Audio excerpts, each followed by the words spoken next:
Yo, what's good YouTube? I'm back with another reaction video.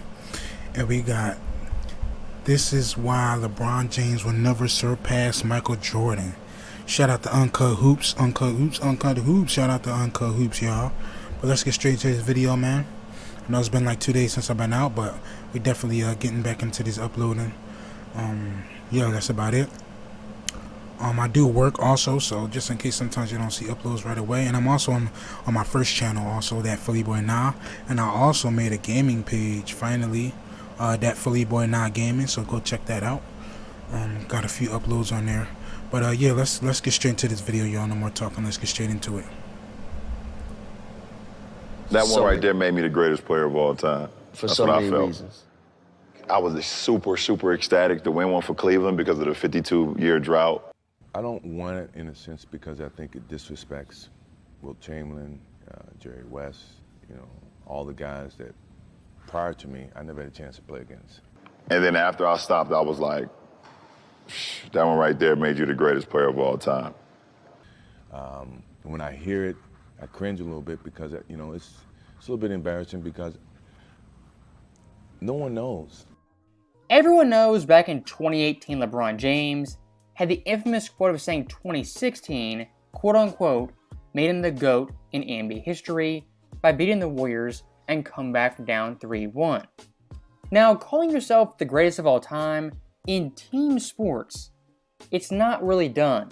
Magic didn't do it, Kareem didn't do it, Jordan didn't do it, and in football, someone like Tom Brady also never did it. One, because it's kind of disrespectful, and two, because your peers and fans are the ones talking for you and how great you were. And LeBron's theatrics since that moment, since declaring himself the greatest of all time, they've only gotten worse and more extreme. And after this year's Western Conference Finals, being swept 4-0 by Denver, the theatrics are once again back in full form. As after losing Game 4, LeBron James out of nowhere hinted at possibly retiring. To anyone who's just a casual NBA fan, they know this statement is a smokescreen to avoid all critiques as well as criticism. And even worse than that, it took all the attention, all the praise off the Denver Nuggets, who actually won this series. And LeBron, per usual, made himself the storyline and shifted the narrative. Now, most recently, at this year's ESPYs, which I doubt anyone watched because they're just awful, LeBron once again did some self-promotion with some cringe comedy. As he said point blank, NBA fans need to respect him no matter what. And later in this speech, said actually, he's not retiring and he's coming back. I don't think I know Michael Jordan never pulled that type of stunt, almost begging for attention, begging for respect from the actual fans who watch him play. And to fake retire, to obfuscate criticism, it's one of the lowest things you can do as a professional athlete. For someone of LeBron's stature, it should be beneath him, but unfortunately, it's not. As like we've seen numerous times, as LeBron gets older, his career dwindles. He will quite literally do whatever to take control of the narrative. And I think nowadays, the average person, the average NBA fan, they're recognizing that fact more and more. And for the hardcore NBA fans who pay attention to everything, these constant gimmicks with the media, false narratives, and smokescreens, it's growing very tiring. And clutch sports, having to control the narrative 24/7, is just unbearable. And one last thing I do want to say, when it comes to LeBron James, really post-2018, a lot of his quotes he has that are hot takes, it's me, and I. What I mean by that is someone like Jordan, he was always about the team first and we. Not me, but we. And I think it's increasingly more obvious LeBron James is so transfixed on his legacy, he'll make these calculated moves that he thinks are genius, but most times backfire and come off as corny. The fake retirement being the corniest of all the moves. And even this year alone, after passing Kareem in scoring yet again, LeBron James declared himself the greatest of all time. Never mind actually losing the game versus the Thunder at home in embarrassing fashion. All he cared about was the record and the quote-unquote GOAT. In a weird way, the basketball gods, that is their sense of comedy as well as irony. And looking back at that fake retirement, comparing to Michael Jordan, when he retired in '93, what did he retire after doing?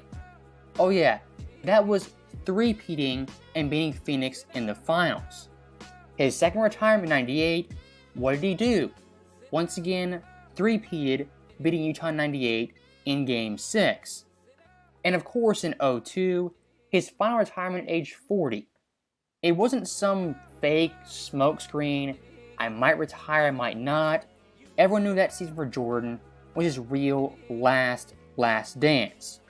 To restate myself, LeBron's fake retirement was corny, not needed, and just flat out embarrassing. And one more thing I do want to talk about that has gone way underreported is that after Game 4 vs. Denver, it was mysteriously leaked to the press LeBron James he might require foot surgery. This right here obviously was another smokescreen to change the narrative and have a built-in excuse. Because weeks earlier LeBron James himself said the doctor he went to was quote, the LeBron James of feet, and he wouldn't need surgery. But conveniently, after getting swept and losing, now he might need surgery and it's on the table. And fast forward a couple of weeks and very quietly LeBron James all of a sudden, once again, doesn't need foot surgery. Are you noticing a pattern with LeBron James when he loses? There's some excuse, some caveat, some asterisk that has to be added.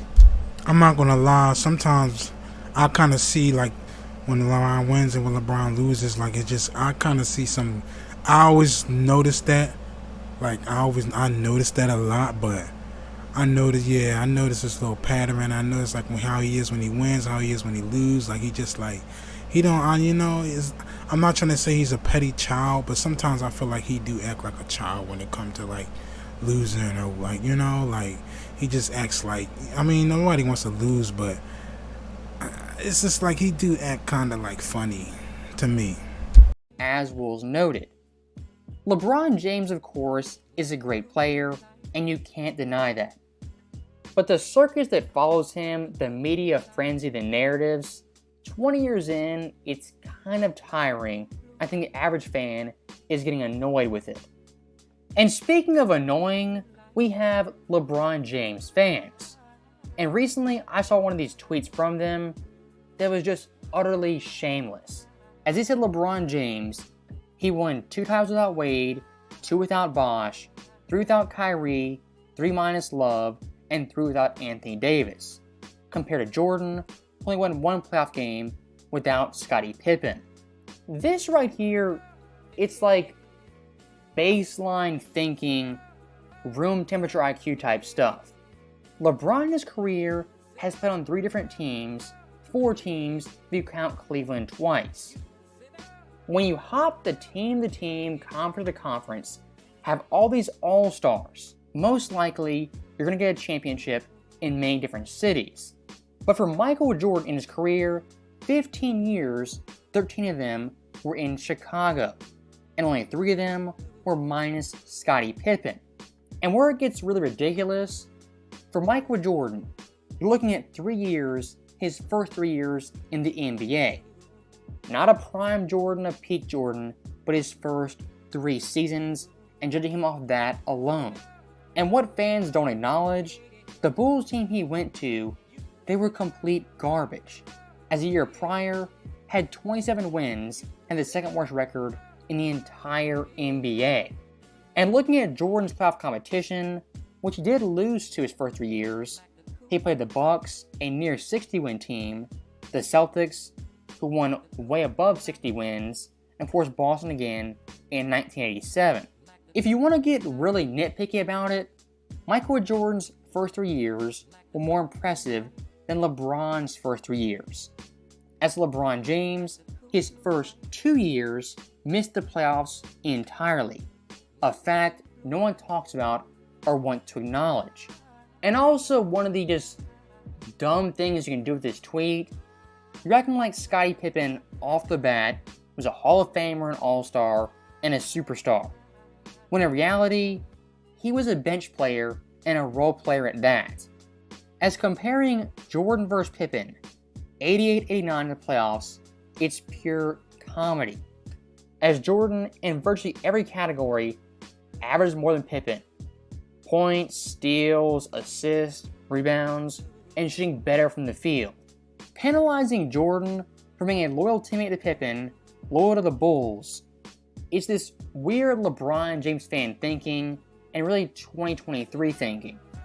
As back in the 90s, someone like Jordan would never join the Knicks, the Lakers, and former super team like LeBron James. And I think that tweet, in a weird way, almost makes LeBron James kind of look worse, as what it shows, in my view, is he can't sustain a team in one place like Jordan did for a decade. What LeBron does, he goes to teams, gets all-stars, kind of uses them up, jumps ship, does the same thing again, and inevitably jumps ship again.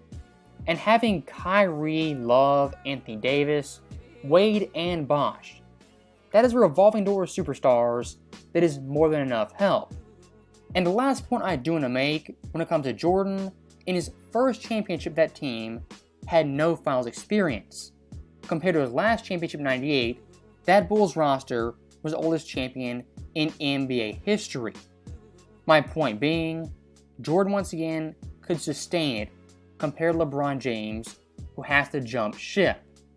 So that right there is the end of the video. As always, thank you guys for watching. Hope you enjoyed it. I'll see you next time.